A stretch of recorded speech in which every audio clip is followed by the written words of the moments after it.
দর্শক শুভেচ্ছা নেবেন এমআইবি টেলিভিশনের পক্ষ থেকে।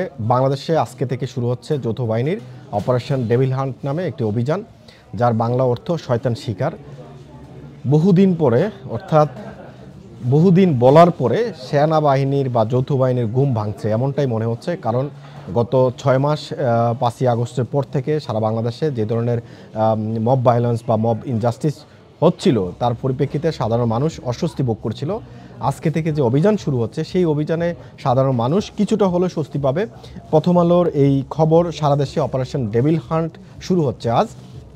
খবরে যেটা বলছে, গতকালকে গাজীপুরে শুক্রবার রাতে, অর্থাৎ গতকাল রাতে ছাত্র জনতার উপর সন্ত্রাসী হামলার পরিপ্রেক্ষিতে স্বরাষ্ট্র মন্ত্রণালয় আজকে একটি প্রজ্ঞাপন জারি করেছে যে শনিবার থেকে সারা দেশে বিভিন্ন বিশেষ অভিযান পরিচালনা করা হবে, যার নাম দেওয়া হয়েছে ডেভিল হান্ট। স্বরাষ্ট্র মন্ত্রণালয়ের জনসংযোগ বিভাগ থেকে পাঠানো এক সংবাদ বিজ্ঞপ্তিতে এই অভিযানের কথা জানানো হয়েছে।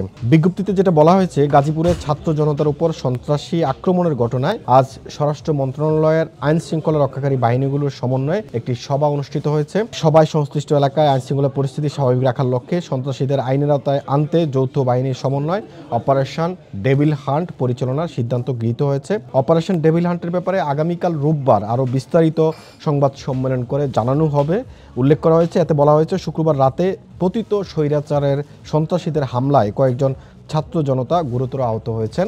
এই যে অপারেশন ডেভিল হান্ট যৌথ বাহিনীর, সেটা সারা বাংলাদেশে পরিচালনা করা হবে, যেখানে বিজ্ঞপ্তিতে বলা হয়েছে স্বরাষ্ট্র মন্ত্রণালয় জনসংযোগ বিভাগ থেকে। এবং আগামীকাল রবিবার আরও বিস্তারিত জানা যাবে যে এই অপারেশন ডেভিল হান্ট আসলে মূলত কাদের উপর পরিচালনা করা হবে, কারা আসলে সন্ত্রাসী, কারা আসলে ডেভিল, অর্থাৎ এই মুহূর্তে বাংলাদেশে কারা অস্থিতিশীল পরিবেশ তৈরি করছে।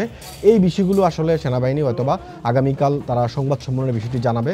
তবে একটা কথা বলবো, এই অপারেশন ডেভিল হান্ট আরও আগে পরিচালনা করার প্রয়োজন ছিল। কারণ 5ই আগস্টের পর থেকে এই পর্যন্ত যতগুলো অপ্রীতিকর ঘটনা ঘটেছে, ভাঙচুরের ঘটনা ঘটেছে, কিংবা মব জাস্টিস হয়েছে, মব ভায়োলেন্স হয়েছে, সেগুলোর পরিপ্রেক্ষিতে সেনাবাহিনী আরও আগে উদ্যোগ নেওয়া দরকার ছিল। তারপরেও দেরি করে হলেও এই উদ্যোগকে সাধুবাদ জানিয়েছে সাধারণ জনতা।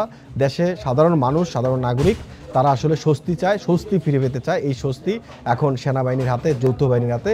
তারা সুন্দর একটি পরিবেশ তৈরি করতে পারবে কিনা, সেই বিষয়টি তাদেরকে ভালোভাবে লক্ষ্য রাখতে হবে।